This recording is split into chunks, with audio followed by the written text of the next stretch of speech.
Deməli uşaqlar, gəlirik bu gün nəyə? Çiçəyi öyrənirik. Çiçək nə idi? Çiçək bitkinin şəklini dəyişmiş zoğudur. Yəni çiçək özü şəklini dəyişmiş zoğudur. Özü də cinsi çoxalmaya uyğunlaşmış generativ orqandır. Ümumiyyətcə biz bitkilərin orqanlarını böldük iki yerə: vegetativ və generativ orqanlar. Vegetativ orqanlar kök, gövdə, yarpaq, generativ orqanlar çiçək, meyvə, toxum. Və çiçək ilk dəfə yaranmışdı bitkilərin hansı şöbələrində? Örtülü toxumlar şöbəsində. İlk dəfə örtülü toxumlar şöbəsində yaranıb. Mezozoy erası təbaşir dövründə yaranıb demişdik. Gələk indi nəyə? Keçək indi çiçəyin hissələrinə. Çiçəyin hissələri hansılardır uşaqlar? Çiçəyin hissələri çiçək saplağı, çiçək yatağı, kasa yarpağı, ləçək, erkəkcik və bir də nə deyəcəyik? Dişicik deyəcəyik. Deməli, çiçəyin hissələri hansılar oldu uşaqlar? Saplaq, yataq, kasa yarpağı, ləçək, erkəkcik və dişicik. İndi bir şeyi yadınızda saxlayın və yaxud özünüz üçün qeyd də apara bilərsiniz. Erkəkcik, dişicik çiçəyin əsas hissəsidir. Yəni bu saydığımız hissələrdən erkəkcik və dişicik çiçəyin əsas hissəsidir. Onu da qeyd edeyim ki, mənim bu saydığım iki ləpəlilər sinifində, iki ləpəlilər sinifində çiçək maksimum 6 hissədən ibarətdir. Saplaq, yataq, kasa yarpağı, ləçək, erkəkcik və dişicik. Erkəkcik əsas hissədir. Əsas hissə, dişicik də çiçəyin nə idi? Əsas hissəsidir. Yerdə qalan digər ləçək, kasa yarpağı, çiçək yatağı, saplaq, bunlara nə deyəcəyik uşaqlar? Çiçəyin qeyri-əsas hissəsi deyəcəyik. Və bir şey də yadımızda saxlayaq. Biz sizlə örtülü toxumlar şöbəsini keçəndə, yəni çiçəkli bitkiləri keçəndə, deməli orada belə deyək ki, çiçək formulları keçəcəyik. Və fikir verəsiniz ki, çiçək formullarında saplaqla yatağı yazmırlar. Ancaq çiçək formulunda kasa yarpağı, ləçək, erkəkcik, dişiciyi yazırlar. Çünki saplaq və yataq zoğun şəkil dəyişməsidir. Nəyin şəkil dəyişməsidir uşaqlar? Zoğun şəkil dəyişməsi, yəni gövdənin şəkil dəyişməsidir. Amma yerdə qalan digər kasa yarpağı, ləçək, erkəkcik, dişicik, bunlar isə yarpağın şəkil dəyişməsidir. Yəni formulda da yarpağın şəkil dəyişməsi olan hissəni neynirlər? Yazırlar. Uşaqlar, çiçək saplağı çiçəyi zoğa birləşdirən hissədir. Çiçək yatağı çiçəyin digər hissələrini özlərində daşıyır və saplağın genişlənmiş hissəsidir. Yadınızda saxlayın. Saplaq varsa yataq olacaq, saplaq yoxdursa yataq götürməyəcəyik. Düzdür, əvvəllər biz bütün çiçəklərdə, hətta güvəndə belə bir testdə var. Bütün çiçəklərdə mütləq rast gəlinir, çiçək yatağı deyirdik.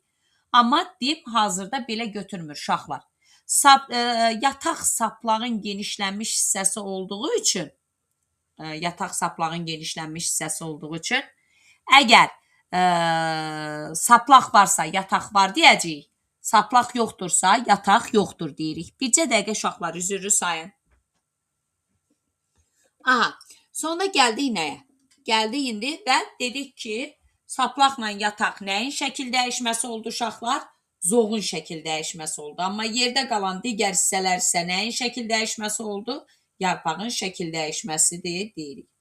İndi gəlin hər birinin bir-bir, yəni çiçəyin bir-bir hissələrinə baxaq. Dedik ki, çiçək saplağı çiçəyi gövdəyə birləşdirir. Çiçək yatağı çiçək saplağının genişlənmiş hissəsi olub, üzərində çiçəyin digər elementlərini daşıyır və bəzən orqanları, bəzən həmin bu çiçəyin digər hissələrini qoruyur deyirik. Yaşıl rəngli yarpaqcıq, yəni kasa yarpaqları, bunlar isə çiçək açılmazdan əvvəl onu xarici mühitin təsirlərindən qoruyur deyirik. Yaşıl rəngli yarpaqcıqlarla yanaşı çiçəkdə müxtəlif rəngli yarpaqcıqlar olur ki, bu müxtəlif rəngli yarpaqcıqlara da nə deyirik biz? Ləçəklər deyəcəyik. Və biz deyirik ki, kasa yarpaqları ilə ləçəklər çiçək yanlığını əmələ gətirir. Amma təkcə ləçəklər isə tacı əmələ gətirir və yaxud belə də deyə bilərik uşaqlar. Kasa yarpaqları kasacığı əmələ gətirir. Ləçəklər isə tacı əmələ gətirir. Kasa yarpağından ləçək ikisi birlikdə nəyə əmələ gətirir? Çiçək yanlığını əmələ gətirir. Yəni, çiçək yanlığını əmələ gətirən çiçəyin hissələri deyəndə nəyi götürəsiz uşaqlar? Kasa yarpağı ilə ləçəyi götürəsiz. Çiçək tacı, tac nə oldu? Ləçəklərin cəmi. Düzdür uşaqlar? Dedik ki, ləçəklər çiçək tacını əmələ gətirir. Çiçək tacı həşəratları cəlb edir. Həmçinin bununla yanaşı erkəkcik və dişiciyi qoruyur. Deməli, bir də deyək uşaqlar, hamısının funksiyalarını bir də sayaq. Örtülü toxumlar şöbəsinin 2 ləpəllər sinifində çiçək maksimum neçə hissədən ibarət oldu? Maksimum 6 hissədən ibarət oldu. Saplaq, yataq, kasa yarpağı, ləçək, erkəkcik, dişicik. Əsas hissə deyəndə erkəkcik, dişicik, qeyri-əsas isə saplaq, yataq, kasa yarpağı, ləçəyi götürürük. Saplaqla yataq zoğun, yəni gövdənin şəkil dəyişməsidir. Kasa yarpağı, ləçək, erkəkcik, dişicik nəyin şəkil dəyişməsidir uşaqlar? Yarpağın şəkil dəyişməsidir. Və çiçək formulunda zoğun şəkil dəyişmələri deyil, nəyin şəkil dəyişmələri yazılır? Yarpağın şəkil dəyişmələri yazılır deyəcəyik. Yəni, biz ancaq orada yarpağın şəkil dəyişmələrini yazırıq. Və çiçək saplağının funksiyası nə oldu? Çiçəyi gövdəyə birləşdirir. Çiçək yatağı çiçəyin digər elementlərini öz üzərində daşıyır və onları qoruyur. Yaşıl yarpaqcıqlar kasa yarpaqları adlanır. Kasa yarpaqları da çiçək açılmazdan əvvəl çiçəyi neynir? Qoruyur, deyirik. Xarici təsirlərdən qoruyur. Müxtəlif rəngli yarpaqcıqlar ləçəklər adlanır və ləçəklərin cəmi tac adlanır. Yəni, ləçəklər tacı əmələ gətirir. Kasa yarpaqcıqları isə kasacığı əmələ gətirir. Kasacıqla tac da birlikdə çiçək yanlığını əmələ gətirir deyirik. Çiçək tacının funksiyası nədir? Çiçək tacı həm həşəratları özünə cəlb edir, həm də çiçək açılmazdan, belə daha doğrusu, çiçəyin əsas hissəsi olan erkəkcik və dişiciyi neynir? Qoruyur deyirik. Aydın oldu uşaqlar. Sonra gəlin nəyə baxaq? Dişicik özü hansı hissələrdən ibarətdir? Dişicik özü ibarətdir ağızcıqdan, sütuncuqdan və yumurtalıqdan. Yadınızda saxlayın. Bir dənə dişicikdə bir dənə yumurtalıq olur. Yumurtalığın içərisində də yumurtacıq yerləşir. İndi biz meyvəni keçəndə deyəcəyik, yumurtalıqdan meyvə əmələ gəlir, yumurtacıqdan toxum əmələ gəlir. Əgər bir toxumlu meyvədirsə, onda bir dənə yumurtalığın içərisində bir dənə yumurtacıq götürəsiniz. Məsələn, dən meyvə, toxumca meyvə, çəyirdək meyvə, bir toxumlu çəyirdək meyvə, fındıq meyvə, onlarda və yaxud da ki, mürəkkəb quru bir toxumlu olan fındıqca meyvə. Yəni, bir yumurtalıqda bir dənə yumurtacıq götürürük. Amma çox toxumludursa, məsələn, paxla meyvə, buynuz meyvə, qutucuq meyvə, onlarda bir dənə yumurtalığın içərisində çoxlu, yəni, belə deyək ki, toxumun sayı qədər nə götürəcəyik? Yumurtacıq götürəcəyik. Və biz deyirik ki, dişicik ağızcığı əksər bitkilərdə bir dişiciyin bir ağızcığı var. Amma istisnalar var. Nədir o istisnalar? Məsələn, mürəkkəb çiçəklər fəsləsində bir dişicikdə kağızcıq götürəcəyik. Taxıllar fəsləsində bir dişicikdə kağızcıq götürəcəyik. Zambaqlarda isə bir dişicikdə 3 dənə ağızcıq götürəcəyik. Sütuncuq. Bütün çiçəklərdə sütuncuq var ifadəsi yanlışdır. Xaşxaşdır, lalədir, çovdardır. Bu bitkilərdə dişicik sütuncuğu olmur. Yəni, dişicik, ağızcıq və yumurtalıq, yumurtalığın da içərisində yerləşən yumurtacıqdan ibarətdir deyəcəyik. Bəs yaxşı, erkəkcik nədən ibarətdir? Erkəkcik saplağından və tozluqdan ibarətdir. Tozluğun da içərisində tozcuqlar əmələ gəlir deyəcəyik. Uşaqlar, bir şey yadınızda saxlayın. Saplaq. Mənim siz yumurtalıqdan dediniz ki, meyvə əmələ gəlir. Bəs yumurtacıqdan nə əmələ gəlir? Toxum mənim. Toxum. Aha. Saplaq ola da bilər, olmaya da bilər. İndi biz keçəcəyik. Bəzi bitkilərdə, çiçəklərində saplaq var, bəzilərində yoxdur. Yataq da saplaq varsa var, saplaq yoxdursa yataq da yoxdur deyirik. Kasa yarpağı yenə ola da bilər, olmaya da bilər. Ləçəklər ola da bilər, olmaya da bilər. Erkəkcik ola da bilər, olmaya da bilər. Dişicik ola da bilər, olmaya da bilər. Sonda gələk nəyə uşaqlar? Sonda gələk, bəs bir ləpəlilərdə çiçəyin hissəsi necə olacaq? Bir ləpəlilər sinifində, orada baxaq çiçək maksimum neçə hissədən ibarət olacaq. Onlarda da yenə birinci çiçək saplağı deyəcəyik. Birinci çiçək saplağı. İkinci çiçək yatağı. Bunu da deyəcəyik. Üçüncü uşaqlar. Biz bir ləpəllər sinifində sadə çiçək yanlığı deyirik. Məsələn, dedim ki, bayaq kasa yarpağından ləçək çiçək yanlığını əmələ gətirir.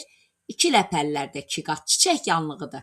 1 ləpəllərdə sadə çiçək yanlığıdır. Və onlarda çiçək yanlığı kasa yarpağı ləçəkdən təşkil olunmayıb. Eyni cür yaşıl yarpaqcıqdan təşkil olunub. Ona görə yarpaqcıq. Bu da çiçək yanlığını əmələ gətirir, həmin bu yarpaqcıqlar. Yenə erkəkcik, bir də nə deyəcəyik uşaqlar? Dişicik. Erkəkcik və dişicikdən ibarətdir deyəcəyik. Bir də uşaqlar, ümumiyyətcə biri də var, cinsiyyətsiz çiçəklər. Ona görə maksimum yazıram ki, yenə burada. Saplaq ola da bilər, olmaya da bilər. Yataq, yəni saplaq varsa olacaq, yoxdursa olmayacaq. Erkəkcik ola da bilər, olmaya da bilər. Dişicik ola da bilər, olmaya da bilər. Ona görə maksimum 5 hissə deyirik. Amma minimum baxacağıq da indi. Tutaq dişicik yoxdursa 4 hissə, saplaq yoxdursa 3 hissə. Çünki saplaq yoxdursa yataqda olmayacaq. Aydın oldu uşaqlar. Biri də var cinsiyyətsiz çiçək. Cinsiyyətsiz çiçək. Uşaqlar, cinsiyyətsiz çiçəklər nədə deyəcəyik? Biz sizlə keçəndə keçəcəyik mürəkkəb çiçəklər fəsləsində. Məsələn, adi bir misal deyim. Onsuz da biz fəsləni keçəndə orada keçəcəyik. Göy çiçəkdir, günə baxandır, çoban yastığıdır. Məsələn, biz günə baxanda səbət çiçək qrupu deyirik. Səbət çiçək qrupu. Və onlarda saplaq olmur. Həm də cinsiyyətsiz çiçək dediyim üçün onların, belə deyək, Günəbaxanın bütün çiçəklərində yox ha. Günəbaxanın səbət çiçək qrupunda ilk öncə onu deyim ki, 2 cür çiçək olur. Biri var boru şəkilli. Biri də var ki, yalançı dilcik şəkilli çiçəklər. Məsələn, boru şəkilli çiçəyin çiçək formulunu yazanda belə yazırıq. K0, L5, bitişik, Y5, dişiciyi də 1 götürürük. Yalançı dilcik şəkillini yazanda K0, L5, E0, D0. Yəni erkəkcik və dişiciyi nədir? Yoxdur. Məsələn, biz Günəbaxanın boru şəkilli çiçəyində çiçəyin hissələrini deyəndə özdə bunlarda səbət çiçək qrupudur, saplaqsızdır. Məsələn, saplaqsızdırsa, deməli bunun çiçək saplağı, çiçək yatağı yoxdur. Fikir verin, K-sını da 0 götürdük. Məsələn, ancaq ləçəyi, erkəkciyi, dişiciyi var. Deməli, neçə hissədən ibarətdir? 3 hissədən ibarətdir. Amma Günəbaxanın yalançı dilcik şəkilli çiçəyində saplaq yoxdur, yataq yoxdur, kasa yarpağı 0-dır, erkəkcik yoxdur, dişicik yoxdur, ancaq ləçək var. Deməli, neçə hissədən ibarətdir orada çiçək? 1 hissədən. Yalnız nədən ibarətdir? Ləçəkdən ibarətdir. Aydın oldu uşaqlar. Və bunlara da nə edirik? Diqqət yetiririk. Sonda gəldik nəyə? Məsələn, söyüd. Söyüd bir cinsli, kevli bitkidir. İndi cinsli nədir? Onu deyəcəm. Yəni, bunlarda 2 cür çiçək olur söyüdün üzərində. Yaşıl çiçək olur, bir də sarı çiçək olur.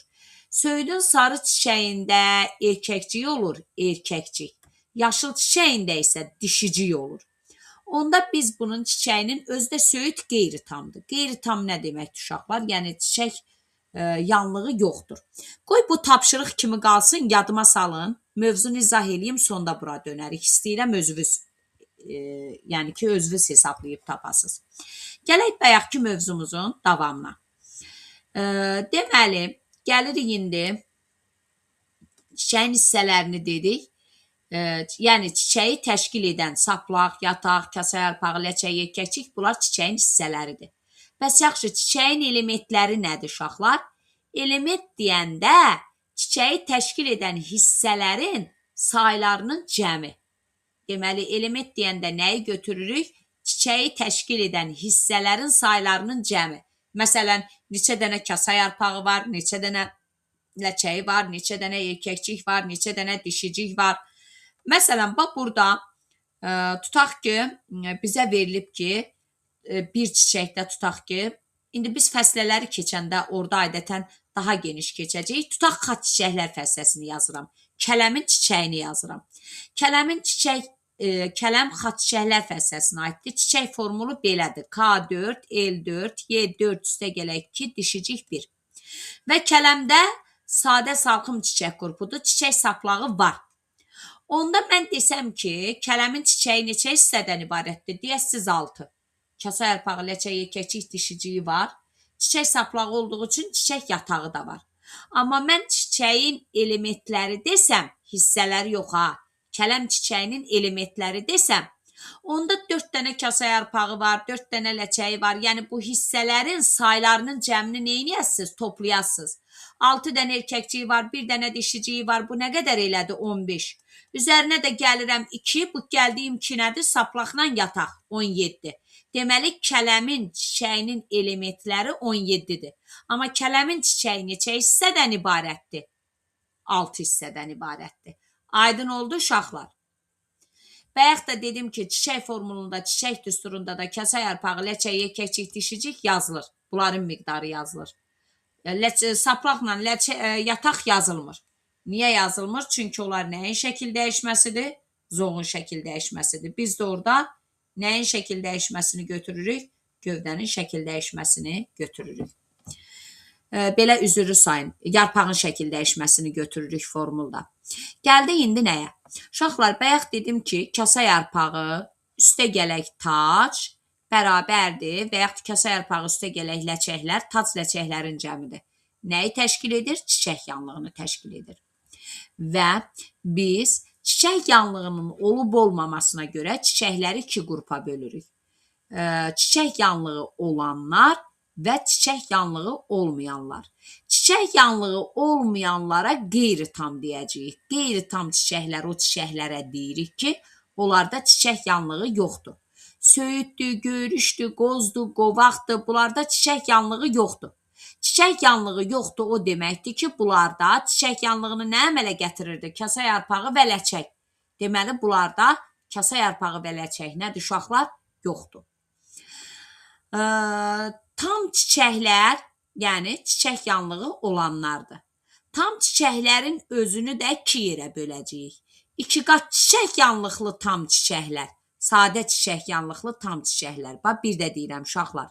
Çiçək yanlığı olmayanlar qeyri-tam, olanlar tamdır.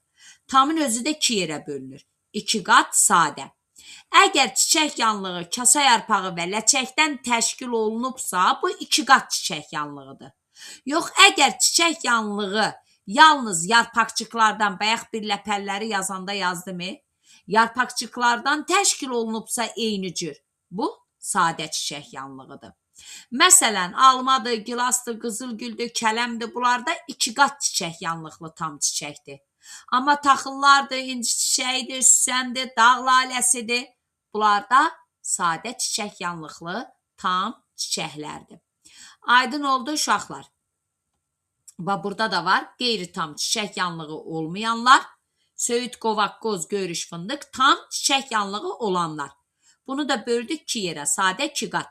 2 qatda çiçək yanlığı nədən təşkil olunub? Kasa yarpağından, ləçəkdən. Sadədə çiçək yanlığı nədən təşkil olunub dedik? Yarpaqcıqlardan. Aydın oldu uşaqlar. Gəlirik indi nəyə? Biz çiçəyin içərisindəki erkəkcik və dişiciyin yerləşməsinə görə çiçəklərin özünü 2 yerə bölürük. 2 cinsli çiçəklər, bir də bir cinsli çiçəklər. Deməli, nəyə görə uşaqlar qruplaşdırdıq? Çiçəyin içərisində yerləşən erkəkcik və dişiciyin yerləşməsinə görə. İndi necə deyəcəyik? Fikir verin bura. İki cinsi çiçək nədir? Əgər, bax bu bir dənə çiçəkdir, görürsünüz uşaqlar.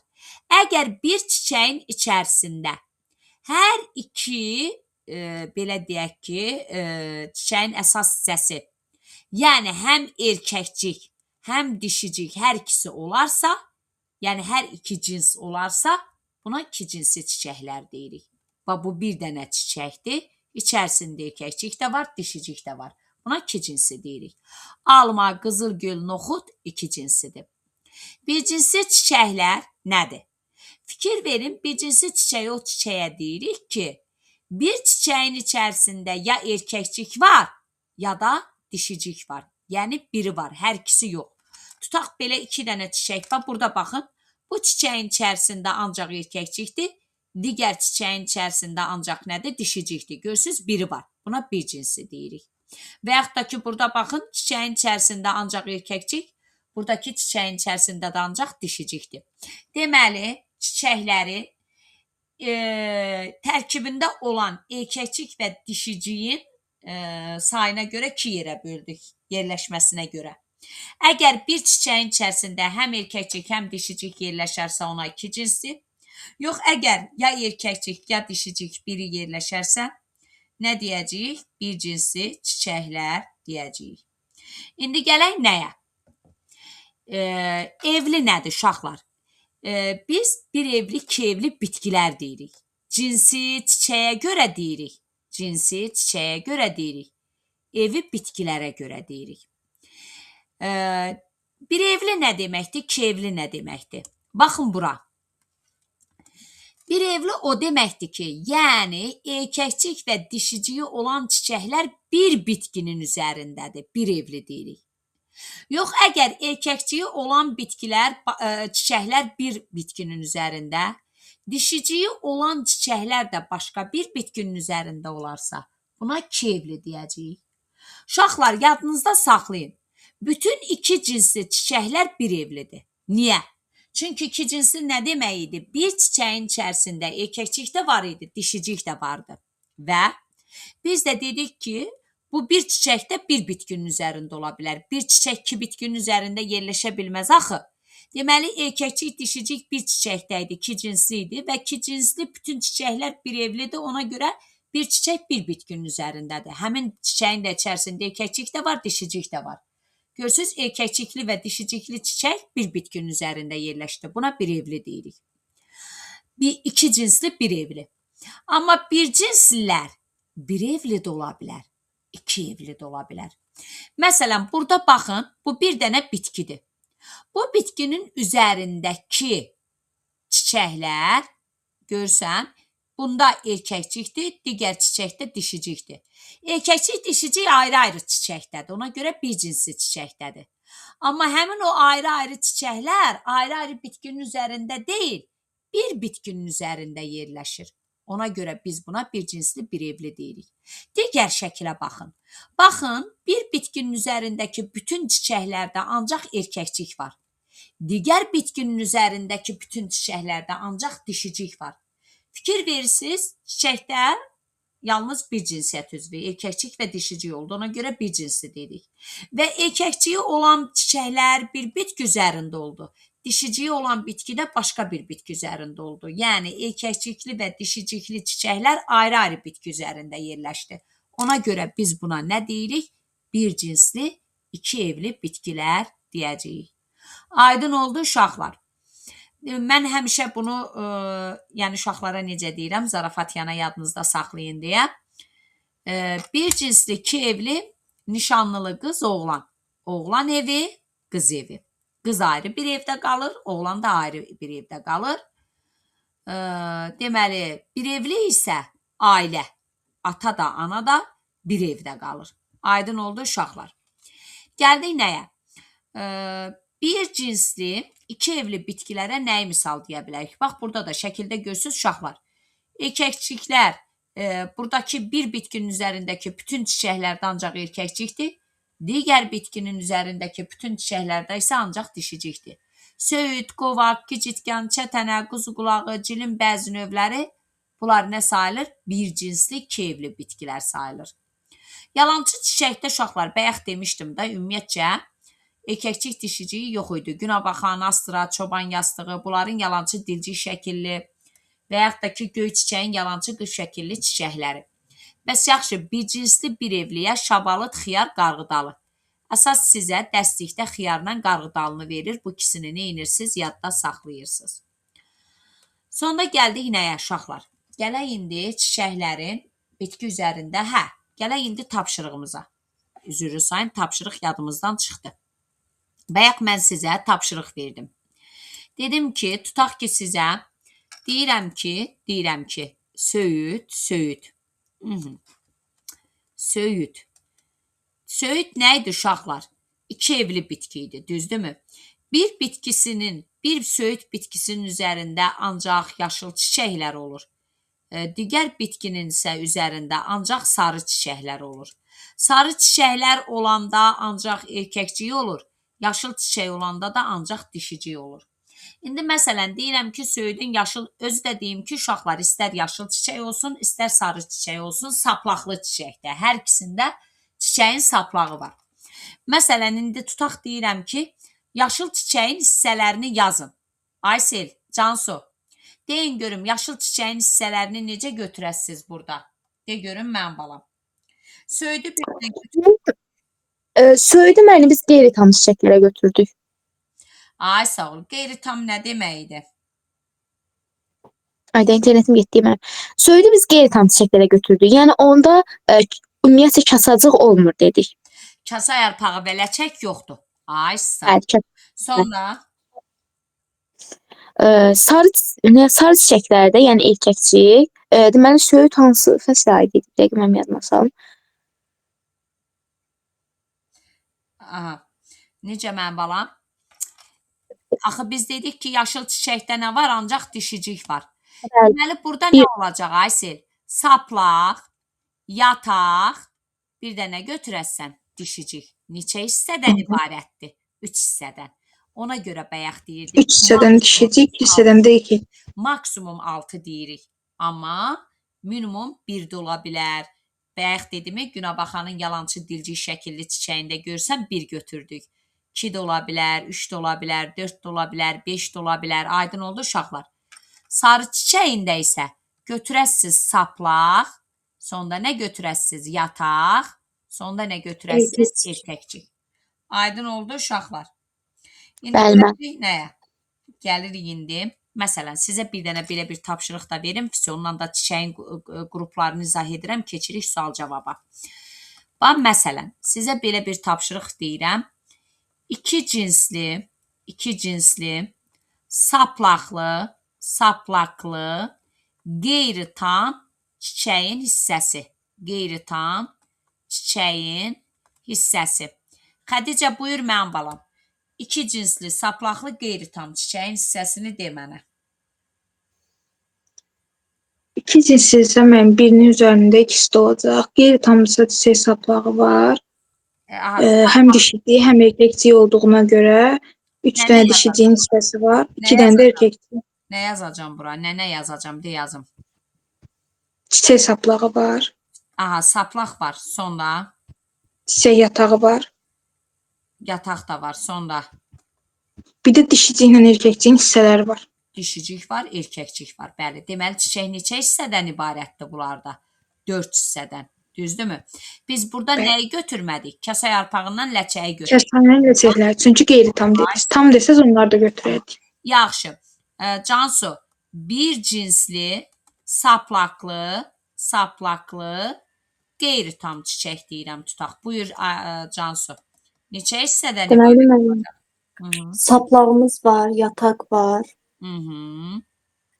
İndi bir cinsli deyildiyinə görə burada Aha. ya dişici ya da erkəkcik Ay, var. sağ ol. Bir olacaq.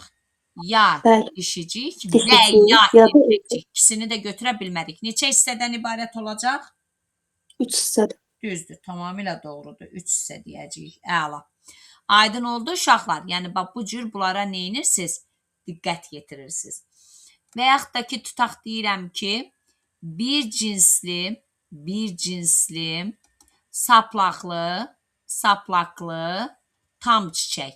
İsmail aç görüm səsi.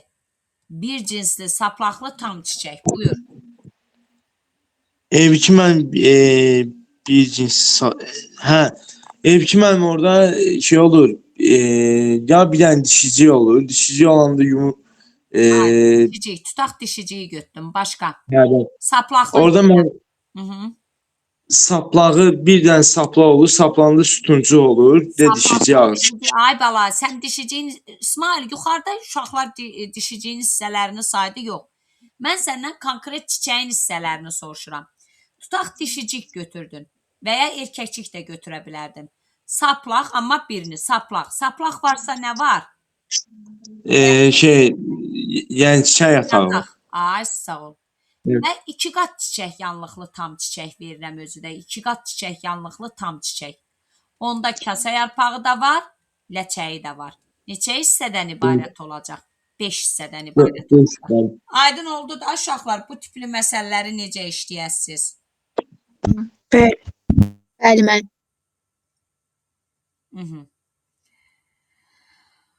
Sonra gəldik nəyə? Onda keçək çiçək qruplarına. Ümumiyyətcə çiçəklər, uşaqlar tək-tək də yerləşə bilir. Məsələn, ərik, şaftalı, bunlarda tək-təkdir. Lalə bitkisində tək-təkdir. Və yaxud da ki, qrup şəklində də nə edə bilər? Yerləşə bilər, deyirik. Çiçəklər tək-tək də yerləşə bilər, qrup şəklində də yerləşə bilər, deyirik. Çiçək qrupları ümumiyyətcə sadə və mürəkkəb olaraq 2 qrupa böləcəyik. Gəlin indi baxaq. Bir-bir çiçək qruplarının təriflərini və nümunələr deyək. Gələk indi nəyə? Sadə salxım çiçək qrupu. Deməli, yenə deyirəm uşaqlar, çiçəklər tək-tək də yerləşə bilər, qrup şəklində də yerləşə bilər. Çiçək qrupları özü də sadə və mürəkkəb olmaqla 2 qrupa bölünür.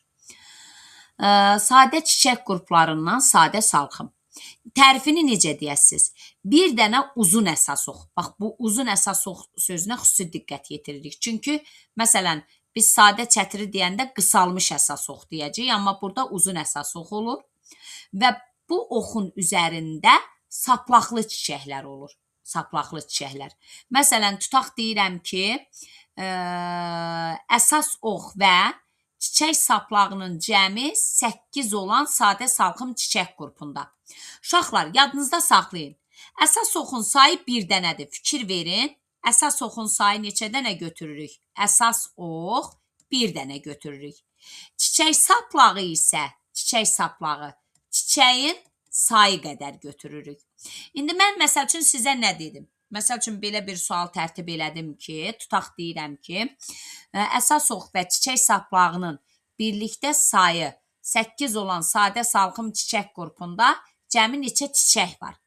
Uşaqlar, mən əsas oxla çiçək saplağının cəmini sizə 8 vermişəmsə və əsas oxun sayını dedim neçə dənə götürürsünüz?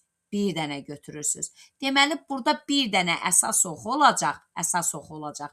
Yerdə qalan digər 7 dənəsi də nədir? Çiçək saplağıdır. Və bir çiçəyin bir saplağı var, 7 dənə çiçək saplağı varsa, deməli, həmin o sadə salxım çiçək qrupu neçə çiçəkdən ibarətdir uşaqlar? 7 dənə çiçəkdən ibarətdir. Aydın oldu uşaqlar. Deməli, necə götürürük? Bir dənə uzanmış əsas ox var və bu ox üzərində saplaqlı çiçəklər növbə ilə düzülür deyirik. Bura nələr aiddir? Bura aiddir at şabalıdır, üskük otu, qarağat, meşə kilası, turp, şalğam, quş ətbəyi, kələm, yarğın otu, sarlıq otu, zirinç və s. Bunlar hətta pomidor, kartof, bunlarda da sadə salxım çiçək qrupu götürəcəyik. Sonra gəldik nəyə? Sonra gəldik, bu da sadə salxım çiçək qrupuna aiddir. Sadə çətir. Uşaqlar, sadə çətirdə fikir verin, bayaq dedimi, saplaqlı çiçəklər qısalmış əsas oxa. Burada da fikir verin, bir dənə yenə əsas ox bir dənə olacaq. Çiçək saplağı, çiçəyin sayı qədər olacaq. Yəni 10 dənə çiçək varsa, 10 dənə çiçək saplağı, bir dənə də əsas ox götürəcəyik. Və tərifi necə deyirik? Deyirik ki, deməli, saplaqlı çiçəklər qısalmış əsas oxda çətirin milləri kimi bir nöqtədə neynirlər? Birləşirlər. Yenə deyirəm, sadə çətirdə də bir dənə əsas ox götürürük. Çiçəyin sayı qədər də çiçək saplağı götürürük. Məsələn, bu şəkildə mən sizə desəm ki, əsas ox və çiçək saplağının sayı bir dənə əsas ox var. Çiçək saplağı isə çiçəyin sayı qədər. Sayaq 1, 2, 3, 4, 5, 6, 7, 8, 9 dənə çiçək varsa, deməli 9 dənə də çiçək saplağı var. 9 dənə də çiçək saplağı. İkisi birlikdə nə qədər elədi? 10 ədəd. Aydın oldu uşaqlar. Sonda gəldik nəyə? Digər, deməli, sadə salxımı dedik. Keçək indi sadə sümbülə.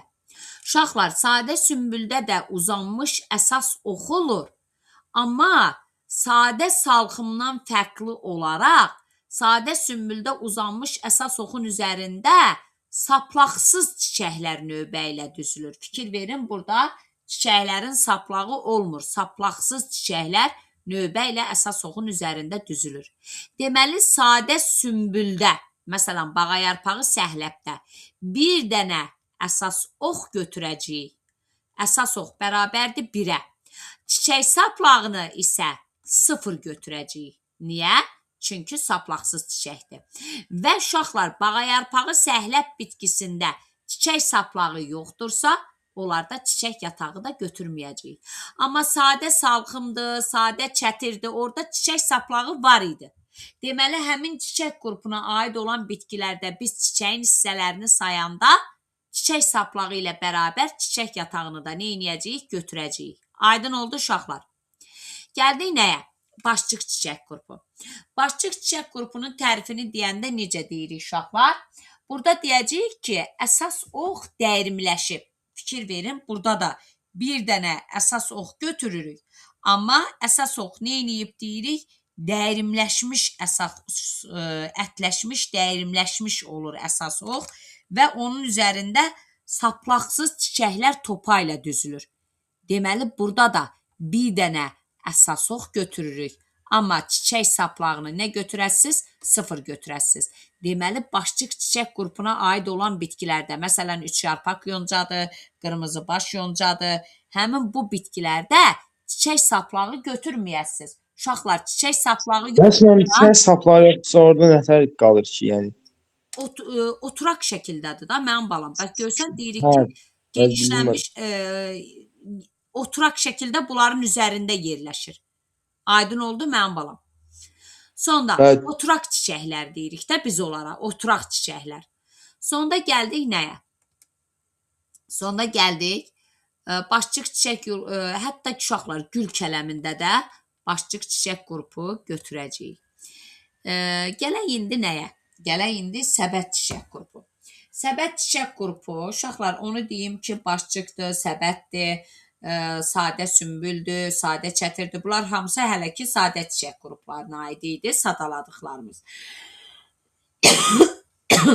Uşaqlar, səbət çiçək qrupunda biz deyirik ki, burada da çoxlu sayda görsüz saplaqsız çiçəklər olur və həmin bu saplaqsız çiçəklər qalınlaşmış və genişlənmiş. Bax, burada da bu tərifi yadınızda saxlayın. Nəlbəki şəklində genişlənmiş və qalınlaşmış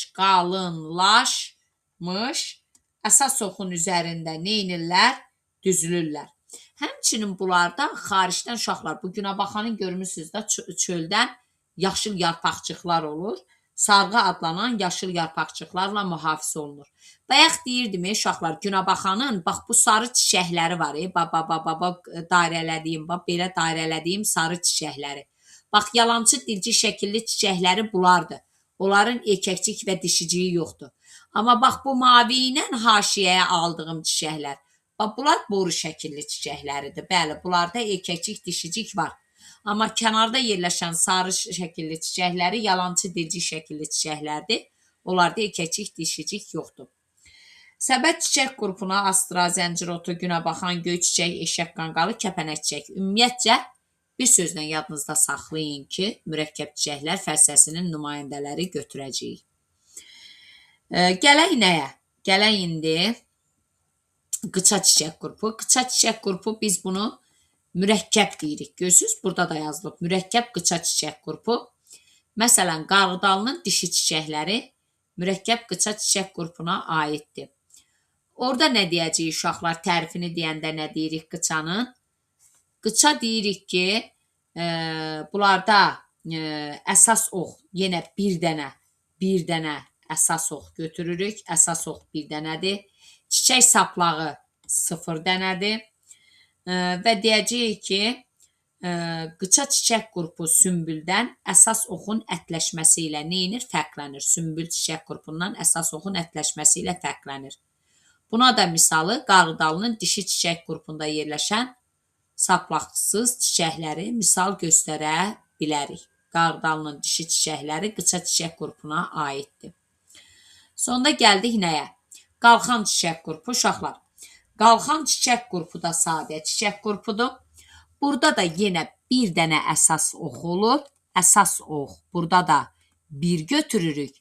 Çiçək saplağını isə çiçəyin sayı qədər götürürük. Yəni nə qədər çiçək varsa, o qədər də çiçək saplağı götürəcəyik. Və armuddur, feyxadır, quş armududur, yemişandır. Bunları necə deyirik təriflərini?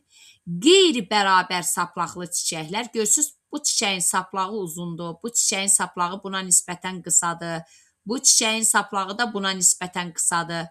Və tərifi necə deyəcəyik onda? Deyirik ki, qeyri-bərabər saplaqlı çiçəklər əsas oxun üzərində bərabər səviyyədə qalxan şəklində düzülür. Necə dedik uşaqlar? Qeyri-bərabər saplaqlı çiçəklər, qeyri-bərabər, görürsünüz, çiçəklərin saplaqları qeyri-bərabərdir. Qeyri-bərabər saplaqlı çiçəklər əsas oxun üzərində bərabər səviyyədə, amma çiçəklər özləri bərabər səviyyədə yerləşirlər. Buna da nə deyirik? Qalxan çiçək qrupu deyirik. Sonda uşaqlar, sırğa çiçək qrupu. Burada isə deyirik ki, zəif və əyilmiş çiçək oxu üzərində 2 və daha çox saplaqlı çiçəklər. Məsələn, söyüdün, bayaq dedim uşaqlar, söyüdün, baxın, fikir verin. Bu sarı çiçəkləridir, erkəkcikdir. Bu erkəkcikdir. Bu isə yaşıl çiçəkdir, dişicikdir. Sarı çiçək də sırğa çiçək qrupudur, yaşıl çiçək də sırğa çiçək qrupudur. Və ona görə hər ikisində çiçək saplağı götürürük. Fındıqdır, fıstıqdır, qovaqdır, söyüddür, qızlağacdır, qozun, erkəkcikli çiçəkləri, söyüd, çınar, bunlar nəyə aiddir? Deməli, sırğa çiçək qruplarına aiddir. Sonda gəldik nəyə? Gəldik indi mürəkkəb çətir. Uşaqlar, mürəkkəb çətir bir neçə sadə çətirin birləşməsindən yaranır. Bir neçə sadə çətirin birləşməsindən yaranır deyəcəyik. Məsələn, biz deyəcəyik ki, tutaq deyirəm ki, 4 dənə sadə çətirin birləşməsindən yaranan, belə deyək, hər birində, bax, burada adi buranı götürək. Neçə dənə sadə çətirin birləşməsindən yaranıb? 1, 2, 3, 4 sadə çətirin birləşməsindən yaranıb. Hər sadə çətirdə də neçə dənə çiçək var? 4, 4. Deməli, bu 1 sadə çətirdir. Bu 1 sadə çətir, bu 1, bu da 1. Aha. 4, 4, 4, 12, 12. Hər biri 12 çiçəkdən ibarət olan, tutaq belə bir məsələ verirəm sizə. Hər biri 12 çiçəkdən ibarət olan 4 sadə çətirin birləşməsindən əmələ gələn mürəkkəb çətirin, əslində uşaqlar, burada bu hissə səhv gedib, bu belə olmamalıdır. Bax, bu belə olmamalıdır. Bu bir mürəkkəb çətirdir. Bu bir mürəkkəb çətir, bu 2 mürəkkəb çətir, bu 3, bu 4 mürəkkəb çətirdir. Əslində burada səhv gedib. Qoy bunu bir dənə özüm çəkim sizə göstərim. Bu mürəkkəb çətirin əsas oxudur. Bu, onun üzərində olan sadə çətirlərdir. Sadə çətir, məsəl üçün, 1, 2, 3, 4. Gəlin, indi məsələmizi dəyişək, fərqli götürəcəyik. 1, 2, 3, 4. Sonda 1, 2, 3, 4.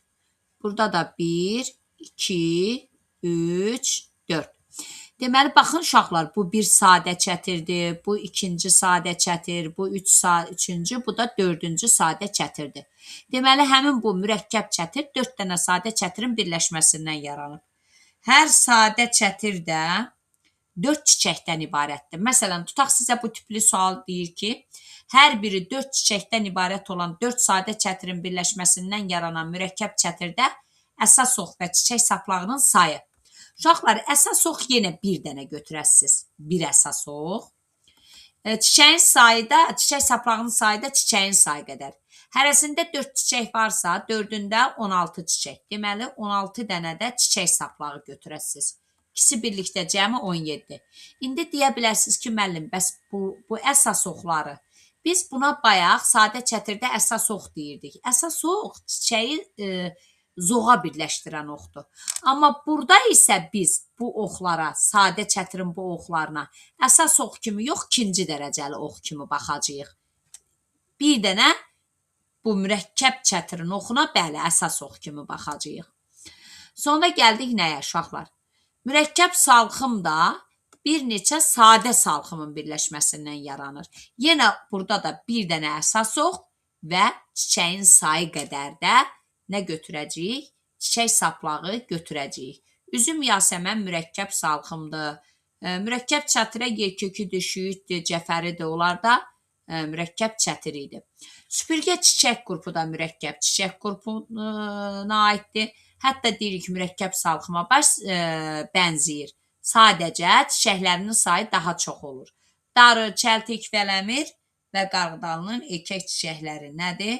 Mürəkkəb, çətir, çiçək qrupuna aiddir deyəcəyik. Gəldik nəyə?